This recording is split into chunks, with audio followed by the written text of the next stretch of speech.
তখন বাজে বিকেল 4:30। বাইরে দেখি ঝমঝমিয়ে বৃষ্টি।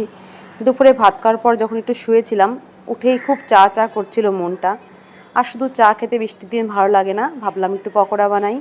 ঝটপট গিয়ে আমি ডালটা ভিজিয়ে দিলাম, ছোলার ডাল। 1 ঘন্টা ভিজিয়ে রাখার পরে ডালটা ভালো করে বেটে নিয়েছি। এবার ভালো করে ফেটাতে হবে।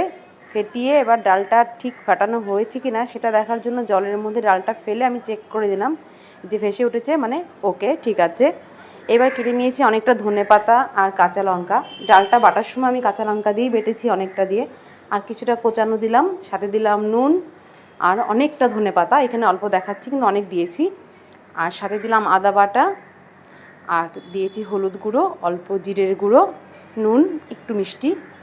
আর এখানে দিলাম একটু ময়দা বাইন্ডিংসের জন্য। ডালটা আমার একটু পাতলা বাটা হয়ে গেছিলো, সেই জন্য যে মানে অনেকটা অল্প টাইম ভিজিয়েছিলাম, তাই বাটার সময় অনেকটু জল দিয়ে বাটতে হয়েছে আমাকে। আর যদি একটু বেশি টাইম ভেজাতে পারতাম তাহলে ওই যে বললাম 4:30টার সময় ভিজিয়েছি, 5:30টার সময় ভেজেছি। এবার 1 ঘন্টা ভেজানোরটা যেরকম ভেজেছে, এবার আমি চটপট ভাজিয়ে নেব হচ্ছে পকোড়া। এটা সত্যি বলতে আমি নিরামিষের হিসাবে করেছি। শনিবার মানে যে কোনো নিরামিষের দিনে এটা খাওয়া যাবে, আবার আমিষের দিনেও খাওয়া যেতে পারে, সেটা নয়।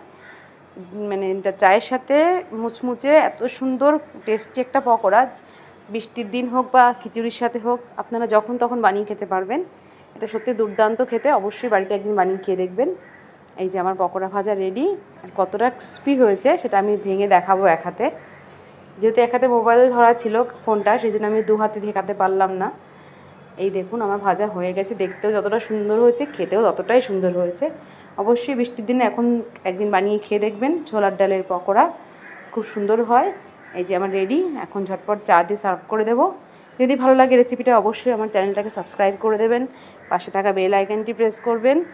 আর তাহলে আমি যখন কোনো মানে ভিডিও আপলোড দেবো আপনাদের কাছে নোটিফিকেশান পৌঁছে যাবে।